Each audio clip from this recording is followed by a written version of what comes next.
Bom, a ferrovia no Brasil, em Barra Mansa, ela surge há bastante tempo, na década de 1870, na época do Império, portanto, quando foi inaugurado esse ramal que liga o Rio a São Paulo, a antiga central do Brasil, né? Então, desde 1870 que Barra Mansa, o centro de Barra Mansa é cruzado pela linha férrea.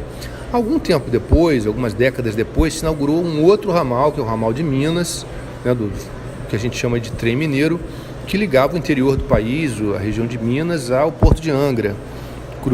Portanto, eram duas linhas que se cruzavam em Barra Mansa, fazendo de Barra Mansa um entroncamento ferroviário importante, né? Da Central do Brasil, São Paulo-Rio, cruzando com o ramal de Minas. Foi, sem dúvida nenhuma, muito importante para a história de Barra Mansa, né? Agora, nós estamos falando de uma sociedade muito mais antiga, onde não existia a quantidade de gente que existe hoje. Existia o tráfico de automóveis, né? Com o tempo, a ferrovia começou a se transformar para um empecilho para Barra Mansa. Então, por exemplo, o pátio de manobra era uma coisa que não causava, no primeiro momento, grandes contratempos para a população, né? Porque o ritmo da vida era muito... A quantidade de trens era muito menor e o ritmo de vida era muito mais lento, né? O fato de ter um trem fazendo uma manobra na cidade não causava grandes problemas. Com o tempo isso foi se alterando, né? E hoje nós temos o que aí? Essa linha que traz minério aí, né? Que passa em intervalos de poucos minutos, passam comboios imensos no centro da cidade, paralisa completamente a cidade, né? Então a ferrovia, que já foi um extraordinário instrumento de progresso em outras épocas, de desenvolvimento econômico, hoje ele já atua um pouco no sentido oposto, né? De atravancar o movimento na cidade, o que atrapalha, né?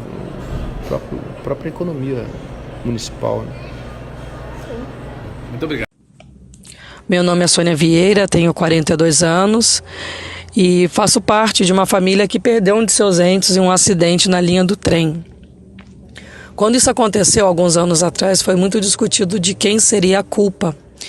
E a questão toda é que realmente houve negligência por parte do meu primo, da parte, né, da vítima, como também houve falta de preocupação, falta de ações de segurança por parte da empresa e da prefeitura. Meu primo, por questão de pressa, de não querer esperar o trem que estava chegando passar, se arriscou a passar na frente do trem de bicicleta e aconteceu, infelizmente, a fatalidade. E, em compensação, ele só fez isso porque não existe uma passarela, não existe uma forma segura de atravessar o trem no trecho na qual ele estava fazendo essa travessia. E aí fica a questão. Realmente, nós, moradores de Barra Mansa, sabemos que que o trem cruza a cidade de Barra Mansa, no coração, ali no centro de Barra Mansa. Nós sabemos os pontos na qual devemos atravessar. Porém, falta sim uma preocupação da empresa, um investimento da empresa, um investimento da prefeitura em mais sinalização, travessias, fiscalização, porque o morador ele não é obrigado a ficar à mercê do trem. Ele não é obrigado a mudar sua trajetória, ou de carro ou a pé, por conta do trem. Quantas passagens de pedestres há na extensão da malha ferroviária que cruza Barra Mansa para os moradores não terem que esperar o tempo necessário para que o trem cruze a cidade inteira. O carro ainda tem a pessoa, quando ela está de carro, ainda tem algumas opções, que são, né, 2 pontes. Porém, o morador ele tem que ficar esperando. E nisso, muitas vezes, você pode perguntar para qualquer outro morador, ele se atrasa nos seus compromissos profissionais, compromissos, né, com consultas médicas, por conta do trem. Então, eu acho que está muito cômodo para a empresa, né, de trem do jeito que está. Mas não está cômodo para os moradores. E eu acho que tem que se achar um meio termo nessa história. No fim das contas, não deu em nada. Está rolando o processo até hoje em relação ao meu primo. alegam que o que ele fez, ele foi considerado um ato de tirar a própria vida, que ele quis correr o risco, ele assumiu o risco no momento que ele atravessou, onde ele atravessou, fez o que fez, enfim. E provavelmente o processo não vai dar em nada, porque quem está sendo considerado o errado da história é a vítima, é a pessoa que faleceu, que pagou com a vida esse erro. E nada acontece. Nada acontece, a gente não tem a malha ferroviária de Barra Mansa bem protegida dos pedestres, e o pedestre tem poucas opções de travessia, enfim, é isso. E continua do mesmo jeito que está há muitos anos. Meu nome é Denilson de Souza Machado, sou morador aqui do Pátio de Manobra, faz parte do Pátio de Manobra e faço parte da comissão. Aí você me fala o que ficou definido, né? O que foi oferecido aos moradores para eles poderem se retirar de suas casas. Então, junto com o Ministério Público Federal, nós tivemos várias reuniões e foi feito um acordo com o DENIT, que é o órgão responsável por essa obra, e foi acertado que alguns moradores iam ter compra assistida, que era a compra, a pessoa ia ver o imóvel, ia direitinho, a documentação toda certinha, e ia ser indenizada, e os outros moradores ia ser reassentamento. E como foram os procedimentos das negociações? Como que correu tudo? Foi difícil, né? Foi uma luta, foi vários anos lutando para essa obra ter uma definição certa. Os moradores queriam sair com dignidade, e no começo foi muito complicado porque entraram com ações demolitórias e a gente teve que acionar o Ministério Público Federal para dar um apoio para a gente. Houve alguma resistência da parte dos moradores em algum momento? Como é que aconteceu? Não, né? Eu te dou uma pausa aqui. Pode falar. Foi através de várias reuniões, negociações, que nós conseguimos chegar num acordo. Até então, nesse acordo que eles estão querendo, entendeu?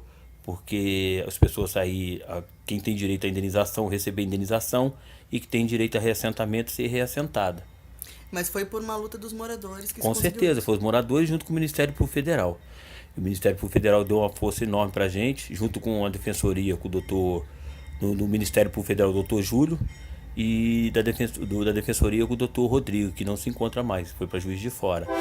Mas foram que deram bastante força pra gente e para os moradores se unirem. Fizemos um coletivo para tentar, entendeu? O pessoal sair com dignidade seus direitos legais, entendeu? Certo, deixa eu ver a outra aqui. E como é que ficou definido tudo atualmente? Como é que tá o procedimento? Quanto que os moradores vão se retirar?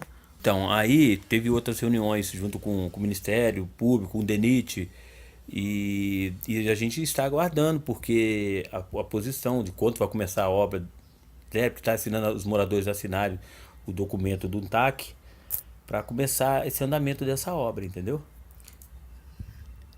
E qual que é o seu posicionamento sobre esse pátio de manobras? Você vê que vai ter melhorias para a cidade? Você acha que é necessário ou não? Sua opinião pessoal mesmo. Sim, a mobilidade urbana é muito importante, né, para todo mundo. E a partir de tendo a mobilidade urbana, sendo que alguém vai ter um prejuízo, mas que até os moradores tenham prejuízo, mas com dignidade, que o pessoal saia do devido lugar deles. Por exemplo, se não for igual ou melhor, não pode ser pior do jeito que eles estavam fazendo. Mas a mobilidade urbana tem que ter, sim. A gente não é contra, os moradores de fato não é contra a mobilidade urbana. Pelo contrário, a gente até é a favor. A briga toda foi porque entraram com ações demolitórias. Não esperaram nem os moradores chegar a ter um argumento para conversar por que estão ali, por que chegaram até ali, entendeu? Entendi. Só isso mesmo. Então, mano, minha opinião sobre o pátio de manobras é que na época em que ele foi construído, acredito que não tinha muitas construções ali. De acordo com que a cidade foi crescendo ao redor, ele foi prejudicando, né, o acesso aos hospitais, no caso que a cidade é dividida no meio, né, por causa dessa linha férrea. Então, assim, o crescimento atrapalhou, né? Não dá para conviver, não dá para conciliar as duas coisas, né? Porque hoje em dia a rotina da cidade é totalmente atrapalhada, né? Pelas manobras constantes que são feitas aí. E temos uma área onde pode ser instalado esse pátio, né, que resolveria todos os problemas de locomoção, da cidade, sem atrapalhar em nada, porque a manobra ser feita onde ou em outro local é indiferente. Mas esse pátio, estando aí onde está, atrapalha demais, cara.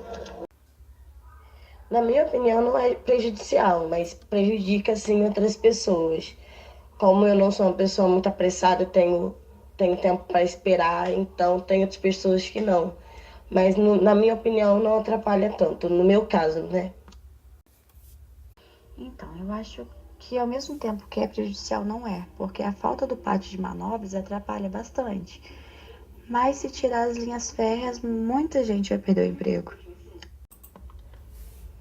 Às vezes eu me atraso a algum compromisso que eu tenho no centro da cidade por conta do trem passando. Mas no geral não me incomoda tanto não, é só isso mesmo. Eu acho que a travessia é prejudicial para a cidade, sim, não só pelo transtorno que causa no trânsito e pela poluição sonora, mas porque os pedestres fazem a travessia sem ser por uma passarela, a maioria faz fora da passarela. Então, além da poluição sonora e do trânsito que causa, tem o risco ainda de vida que as pessoas correm.